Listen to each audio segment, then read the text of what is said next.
ఇప్పటికి అరుణాచల్ ప్రదేశ్లో కేంద్ర ప్రభుత్వం ప్రతిష్టాత్మకంగా చేపట్టినటువంటి సేలా టన్నెల్ని ఇవాళ ప్రధాని నరేంద్ర మోదీ చేతుల మీదుగా ప్రారంభం కాబోతుంది. 13,000 అడుగుల ఎత్తులో 825 కోట్ల రూపాయలతో నిర్మించిన టన్నెల్ ప్రపంచంలో అతి పొడవైన బైలెన్ టన్నెల్. చైనాతో సరిహద్దు వివాదం ఇంకా కొనసాగుతున్న నేపథ్యంలో టన్నెల్ అందుబాటులోకి రావడం చాలా కీలకమంటున్నారు విశ్లేషకులు. దీని ద్వారా మరింత వేగంగా సైనిక బలగాలు రాకపోకలు సాగించొచ్చని పేర్కొన్నారు.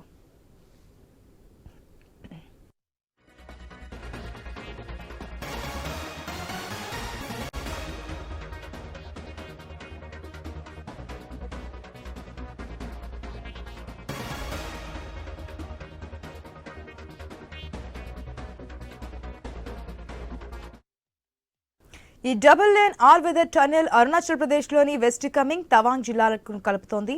భారత్ను చైనా భూభాగంతో విభజించే వాస్తవాధీన రేఖకు చేరుకోవడానికి ఈ సొరంగమే ఏకైక మార్గం. దీనితో పాటు ఈటానగర్లో 20కి పైగా ప్రాజెక్టులకు ప్రధానమంత్రి ప్రారంభోత్సవాలు శంకుస్థాపన చేయనున్నారు.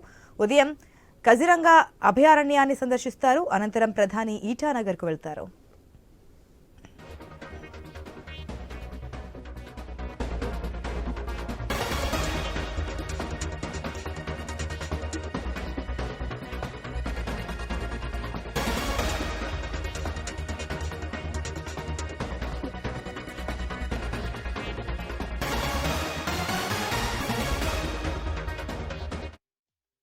ప్రముఖ అహోం యోధుడు లచిత్ బోర్ఫుకాన్ 125 అడుగుల ఎత్తైన విగ్రహాన్ని ప్రధాని మోదీ ఆవిష్కరించనున్నారు. దీనికి శౌర్య విగ్రహం అనే పేరు కూడా పెట్టారు. జోర్హాట్లోని మెలాంగ్ మెటెల్లి పోతార్లో జరిగే భారీ బహిరంగ సభలో మోదీ ప్రసంగించనున్నారు. వర్చువల్ మాధ్యమం ద్వారా 18,000 కోట్ల రూపాయల విలువైన ప్రాజెక్టులను ప్రారంభించనున్నారు. అసోంలో 768 కోట్ల రూపాయల వ్యయంతో డిగ్బాయ్ రిఫైనరీ విస్తరణ కోసం గౌహతిలో IOCLకు చెందిన బెత్కుచి టెర్మినల్ను ప్రధాని ప్రారంభించనున్నారు.